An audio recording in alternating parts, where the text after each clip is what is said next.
The real reason Croc stands no chance is a secret the comics have been hiding for years. I uncovered the one weakness that makes this fight completely one-sided. What the lizard can do to his mind will change how you see both characters forever. You need to see the final breakdown to understand why this isn't even a contest. Before he was a monster, he was Waylon Jones, born with a rare genetic mutation that covered his skin in scales and hardened his body like armor. As a child, he had a rough upbringing. Society never gave him a chance. So when the monster people saw in him finally came out, it wasn't born, it was made. Croc started as an alligator wrestler, turning his freakish strength into a sideshow attraction. But soon, he turned that same strength on Gotham's underworld. Beneath the city, he became something far more terrifying, the king of the sewers, a predator haunting the darkness where no one dares to tread. Waylon's mutation is more than skin deep. It's atavism, his body literally reverting to its ancient reptilian ancestry. Every cell, every organ, every muscle fiber evolving towards something primal. His skin thickened to near invulnerability, his reflexes sharpened, and his body grew stronger every year. Croc's feats are monstrous. He's shattered concrete walls with his fists, ripped open steel vaults with raw power, and tossed around cars like paperweights. Batman, yes.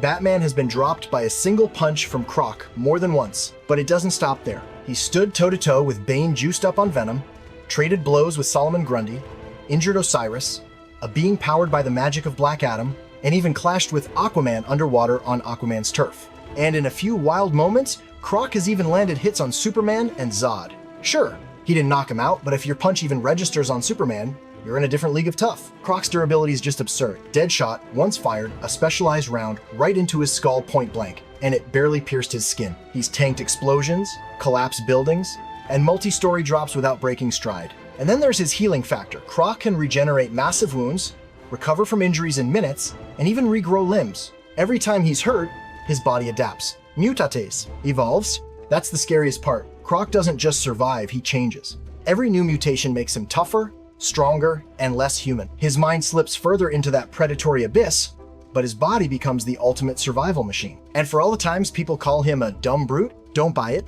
Croc played dumb. He's ambushed the Bat family more than once. He's used Gotham's environment to trap his enemies. He's smart enough to strategize to hunt. When he gives in fully to his instincts, he's not a thug. He's a predator. Now, cross over to the Marvel Universe. Dr. Curt Connors, decorated surgeon, war veteran, genius biologist, lost his arm saving lives on the battlefield. But what he lost in flesh, he tried to reclaim through science. Obsessed with regeneration, Connors developed a serum based on reptilian DNA, a formula meant to help humanity heal itself. And it worked too well. The serum regrew his missing arm, but twisted his DNA into something monstrous. The Doctor was gone, replaced by the Lizard, a primal, unstoppable creature driven by rage and instinct. The Lizard's strength is legendary. Even Spider-Man, yes, the same guy who regularly tangles with the likes of Rhino and Venom, admits that the Lizard might outmuscle him. Peter's gone all out in fights with Connors, throwing punches that could smash concrete, and still, the Lizard overpowers him. He's hurled Spider-Man across rooms like a toy, torn through reinforced steel, crushed cars with his bare hands, and shattered thick walls with tail whips strong enough to launch people through buildings. Easily, we're talking 10-15 tons of raw power, and that's conservative. Bullets?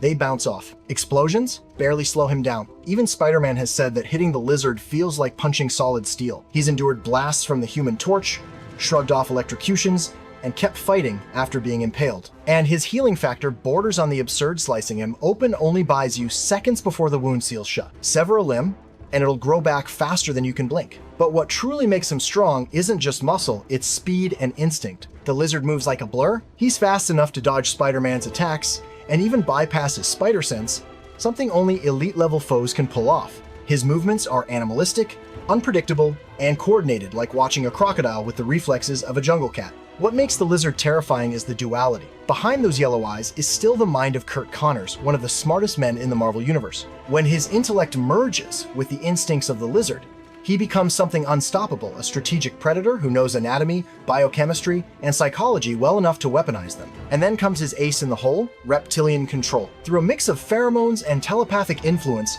the Lizard can command reptiles from snakes to crocodiles, bending them to his will. He can summon entire swarms to overwhelm opponents, turning the environment itself into his ally. But that's not even the scariest part. The Lizard can reach into the minds of humans and trigger what he calls the Lizard brain, that primal part of us buried beneath reason and emotion. He can reduce people to their most basic instincts: fear, hunger, aggression.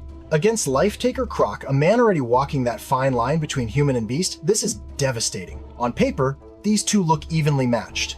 Both possess massive strength, extreme durability, rapid healing, and bestial instincts. They're two sides of the same evolutionary coin. But when you start comparing feats, one truth becomes crystal clear. The lizard operates on an entirely different tier. Let's put it this way. Batman and his team have consistently put Croc down. They've defeated him with strategy, gadgets, and teamwork. Meanwhile, Spider-Man, who can lift over 20 tons and move faster than bullets, struggles to subdue the lizard without breaking. That's not a small difference, that's a canyon. The lizard's physicals are superior in almost every category. For strength, the lizard has greater raw power and leverage. For speed, the lizard has reflexes capable of blitzing Spider-Man. For durability, the lizard wins here, comparable, if not slightly higher, than Croc's.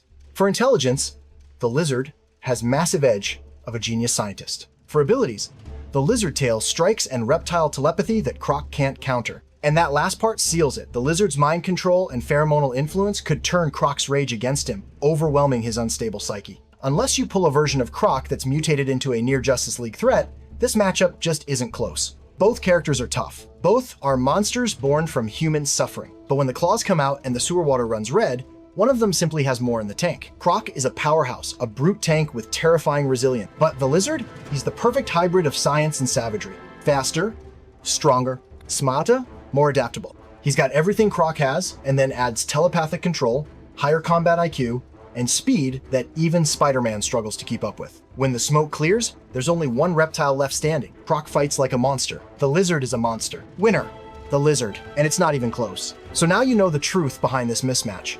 Tell me which feat convinced you the lizard was in a different league. Let me know if you believe any version of Croc could ever stand a chance. Share your own most one-sided comic book matchup in the comments below. Follow for more versus breakdowns that reveal the hidden tiers of your favorite characters.